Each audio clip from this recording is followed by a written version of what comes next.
Well, good morning, everybody, and thanks for the chance to get to visit with you. There's a few of you here that I see that I've known and worked with, and so I get a little bit intimidating, and some of you might want to get up and take a coffee break. You might have heard some of my stuff before, but I appreciate the chance to visit. What I'll try to do this morning is maybe a little different twist and bring a historical perspective, if you will.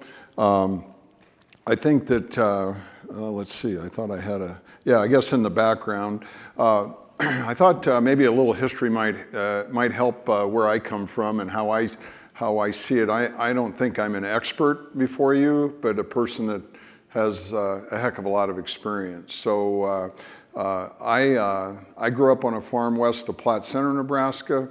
I can remember things that my dad started teaching me and experiences we had since 1960. And so I'm old enough to remember a veterinarian coming out and vaccinating for hog cholera. Anybody in the room remember that? Old enough, so there's a couple of us, old enough to remember that in the summertime we'd farrow a group of sows out under the trees and hope it wouldn't rain a lot so that pigs wouldn't get washed off. And if a night started raining, we'd be out with bushel baskets getting them out of the trees and out of the pasture. Old enough to remember that when we had concrete and we cleaned everything out, soaked everything up, and scrubbed the floors with hard brushes because there wasn't such a thing as a power washer. Anybody, who's been able to have those experiences, okay? So maybe what I want to kind of share is I'm a believer in this game that pigs, the thing that makes the pig business extraordinarily unique and what makes everybody in this room incredible people that separates us from any other protein and feed in the world is people. And the picture in that behind it's all about great people. And I think that as we grew through the industry, sometimes we've lost that focus. It's all about great people, and it's all about coaching. And I'm a believer in biosecurity, and it's kind of like a championship football team. The greatest coaches are coaching the split end to run that 10-yard out hard 100% of the time, whether you're the hot receiver or not. And if you don't keep coaching it, the teams that get beat every other week, what do they start doing after the first 2 weeks of fall camp? They stop coaching that 10-yard out has to be run hard 100% of the time, and then disciplines just keep dropping off. So I'm a believer, whoever keeps coaching, whoever keeps teaching, and has the greatest discipline can have the most fun. Just a little historical perspective. Got started with my father in 1983 with 60 sows on a dirt lot. And we've grown. This year, if we hit our targets, we'll process right at 2 million pigs. We got in the genetics business in 2003. We got in the genetics business in 2003 simply because our vision simply was lots of things were changing. Lots of things were changing for meat quality and so forth, and became a challenge. And so we got involved, and our belief is Duroc, large white landrace, and we've been, genetic improvement isn't rocket science, it's nothing but measurables, having a great strategy and people that discipline and implement it with incredible accuracy. We believe we can compete with anybody in the world. Today, our business, we've got 1,200 team members in US and Canada. We're focused on family, innovation, and team. And our goals are to feed 13 million people, and we're having an impact on a little over 40% of the pigs being processed today genetically. And we're focused on that, and one of the things we do is measure lots. Our nucleus system is nothing but a gigantic research farm, and we measure and we measure and we measure, and sometimes I get wore out how much we measure. We'd like to play, maybe I wanted to have a little bit of fun, and maybe the first one I thought would really be good for a historical perspective would be my grandfather was a World War I veteran. And so when he got back from the war and started farming, and he had pigs. What do you think were the two major reasons why Grandpa Pillen had pigs 100 years ago? What were the two reasons for pigs 100 years ago? Anybody? Lard and soap. Meat happened to be a byproduct. Lard and soap, meat happened to be a byproduct. And then how many of you like football? There's got to be Cyclone fans that love football today, right? So here's one. Why on earth do we call the football a pigskin? Why do we call the football a pigskin? Anybody? Because what's a football made out of? Cowhide. So why on earth do we call it a pigskin? Anybody? Somebody take, no? Gal, I was going to give some tickets away to the Purdue game this weekend if somebody could have that answer. And hell, we're a 6-point favorite, I found out, which is unbelievable. The reason why it's called a pigskin, guess what the first football was made out of? Pig's bladder, pig's bladder, pig's bladder. One for a nugget for giving tickets away or something, okay? We'd like to play one-word game, and so one goal today would maybe, if there's a couple things, maybe help us critical think a little bit. I think one of the biggest challenges in my career in the pig industry is you get so, I mean, we are in the war zone. Our business is intense. Our business is intense. It's 7 days a week. You never get a chance to take a break from it. So we've learned to try to play a game, one-word game, and helps you make it think. And there's no wrong answer to one-word game, okay? So I'd ask you to write it down. Write your word down. What's the one word from your seat that has the greatest impact on pig survivability? Everybody's got to think about it. What's your word? Got to write it down. Tell me when you're all done.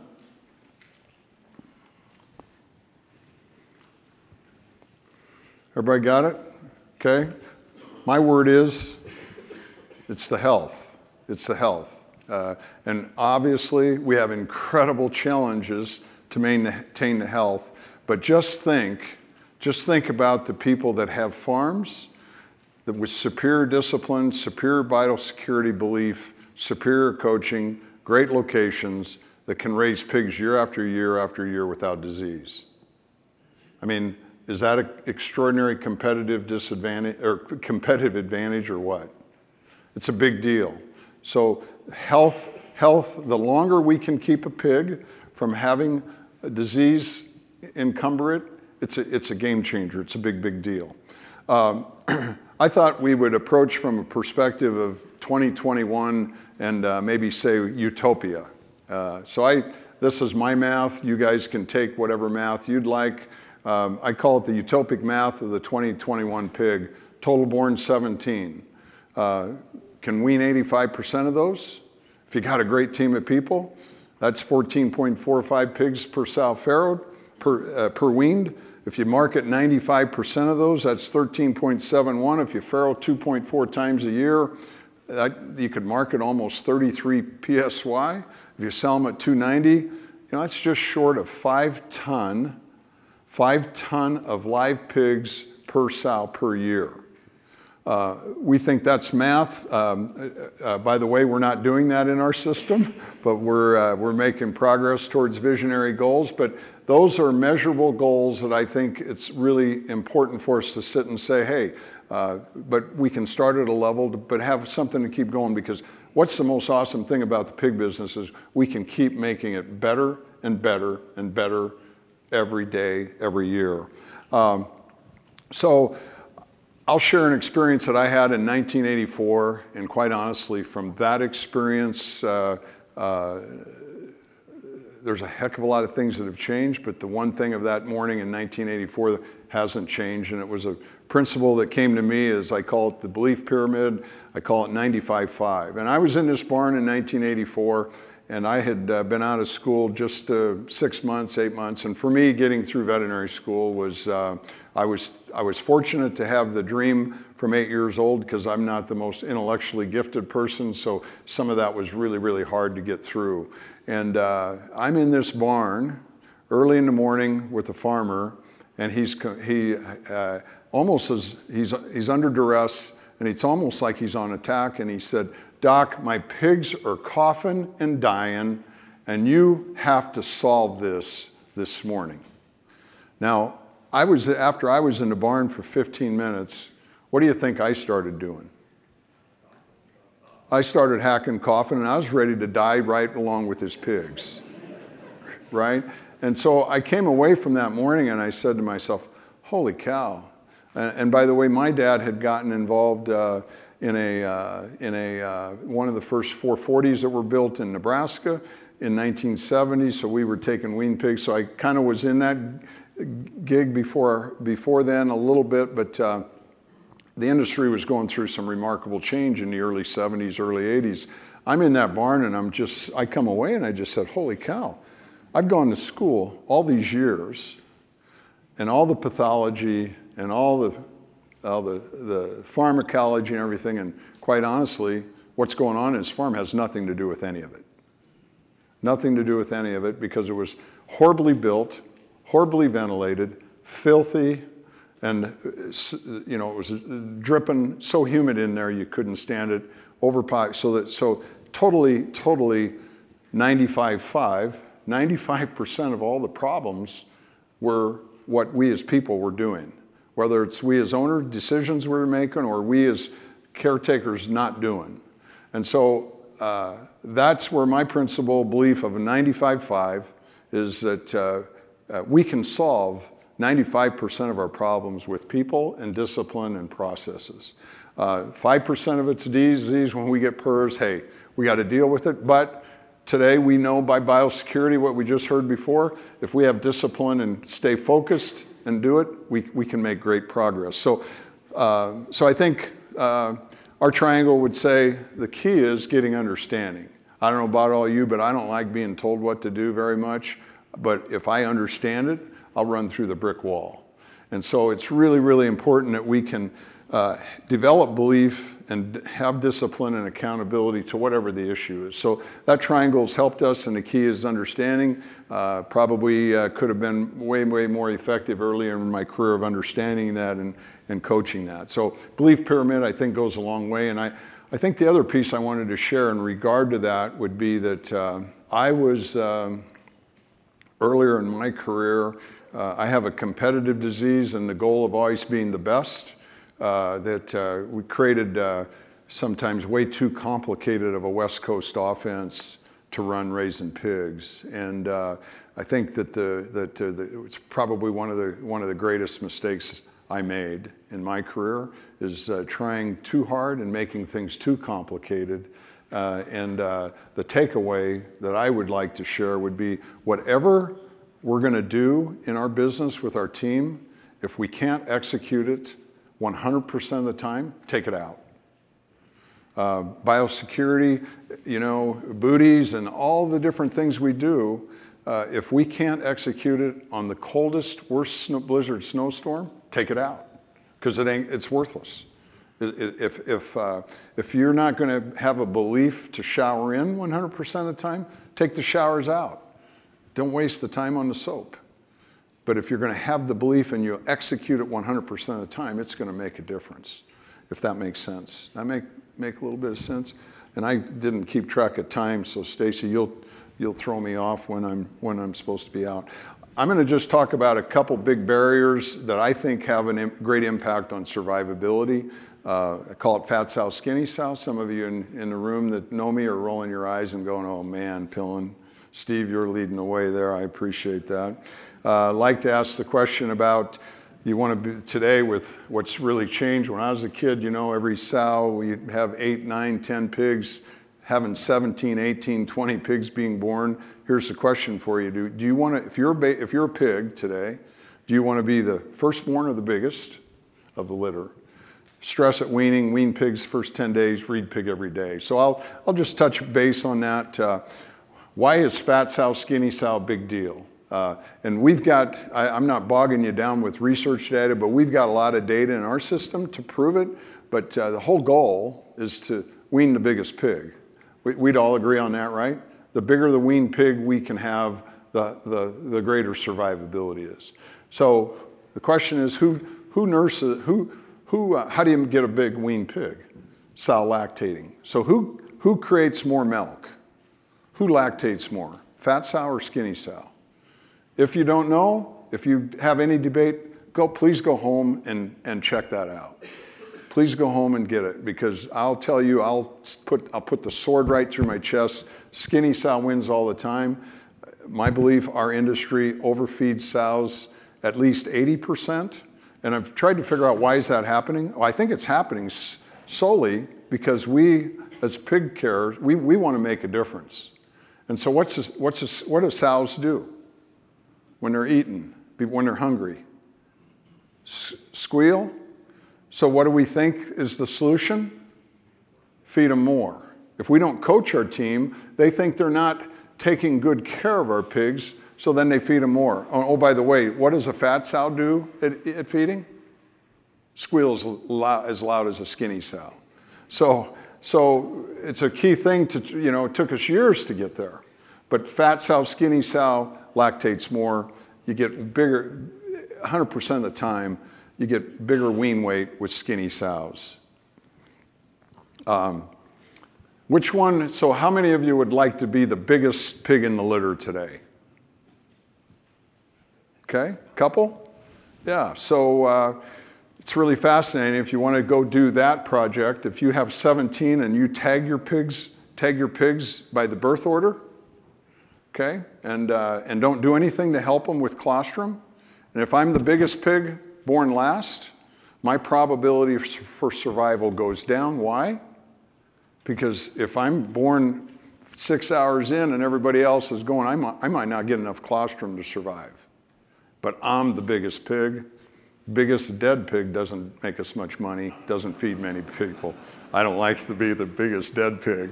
So something for you to think about. Hope you'll think about that. Stress at weaning.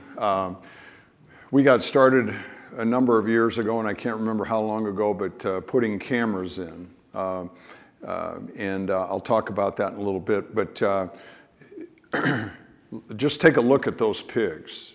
And so goes back to my 95.5 of 1984, and this is the other question for you, to write down one word. What's the most important nutrient? And I'm going to define nutrient as anything a pig takes in. What's the most important for a pig? Some will say water, some will say feed, some will say air. So, and then there gets to be more to the story. So I'm a believer it's air, and that's been something that's stayed consistent since 1984, and this thick-headed guy hasn't been able to move off of that one at all, and it still's there. But there became more to the story of reading the pig and seeing what's going on with the pig 24 hours a day. What's the biggest challenge? What's the biggest difference from when I was a kid on the farm to how we raise pigs today? By the way, my dad bought his first farm. Mom and dad were tenant farmers. After 17 years, he paid $250 an acre. And he said, every batch of sows we farrowed, he said, this has to work. This has to work, because if it doesn't, guess what happens? We lose the farm, we go broke. So guess what? We spent a hell of a lot of time in the hog barn. I mean, I learned how to pull pigs at a very young age. I learned how to euthanize the runts. Probably will not go into the technique we did back then at how I learned, but we euthanized the runts because they'd squeal and get up, and the sow would lay on others. So the point I'm trying to make here would be, today, we don't see our pigs enough. We don't see our pigs enough, and that exacerbates the 95% of what kind of environment we're asking our pigs to live in. And then all of a sudden, when we have salmonella, or we have rotavirus, or whatever ailment we might have, we're going back and trying to be a veterinarian, and we're trying to say a bottle of something's going to fix it, and it's 100% what we're doing to it. That's my belief. So right here, weaning, to me, weaning is a huge, huge deal. We've done a ton of work to try to get better at that in our system, and from when to vaccinate, when to build your immune pig profile, and how to wean and to minimize. Because think about if you're a pig again. You know, think about if you're a pig and whatever age you're getting taken away from mom, just think about that day. Just think about that day. I mean, you're used to being told when to eat, how many times a day. You're in a warm environment. You're with the same pigs you've been around, and all of a sudden you're thrown into a semi. You're going cross country. You're going someplace. You might be going on to cold slatted floor. You might be going to a plastic nursery, but your day's disrupted. And then all of a sudden, if you're vaccinated at weaning, you're getting jammed together and shot and thrown, and you know you're just stressed. And then you might do what we're doing with these pigs there, and then we're making you cold on top of it. Cold on top of it. So I think two things that was an eye-opener for us. You know, we've all been a part of building lots of buildings, and it's amazing that once we started doing filtration and understanding how ventilation really works when you have a barn sealed up tight, dramatic difference. And all of a sudden, we realized we're causing so many problems to our pigs because of what kind of wind speed we created in our barns. So much of us, we were focused on temperature, and temperature is important, but you know, just think about the day if you get in a swimming pool and it's 80 degrees and the wind's blowing 15 miles an hour, you get out of the pool, you're really chilly. Well, the same thing happens because of how we move and how we roll with our pigs. So wean pigs first 10 days, to me, the more we can have a team coached to emulate what mom has done, get up, water, food, so that they're not piled and being on the bottom. If you're a pig weaned and you're on the bottom of the pile and nobody's getting up, who wants to be on the bottom of the pile? The more we can get them up, the better they can do. Read the pig, really, really simple. It's really, really important that we figure out how to read and assess our pig more frequently, and I'd encourage you to consider cameras because we just don't have people in, and I'm going to give you a piece of data that's really, so we got to meet our pigs' needs every day as a population and as an individual pig. So what's it mean? Really, really simple. We start making adjustments. We did it forever. We'd make adjustments to make things better for our pig based on when we're in the barn. Okay? And just think about when we're in the barn, what we do to the pigs, and here's data now that shows it, how when we start moving pigs, what do? They respirate. When we go for a run, after a few minutes, you start sweating. Well, pigs start respirating, they create humidity and the environment changes. And if you're in the room for half an hour and it's feeling humid, what do we do to our environment? We change the speed, turn it up, and then the pig, you leave, and if you ever go back and look, the pigs are piling. So observations, minimum vent, speed changes, humidity impacts of doing chores. It's a big deal. And the only, today, pictures are key to training, really, really key. So there's a new view when ventilation changes, that's the way it's supposed to be.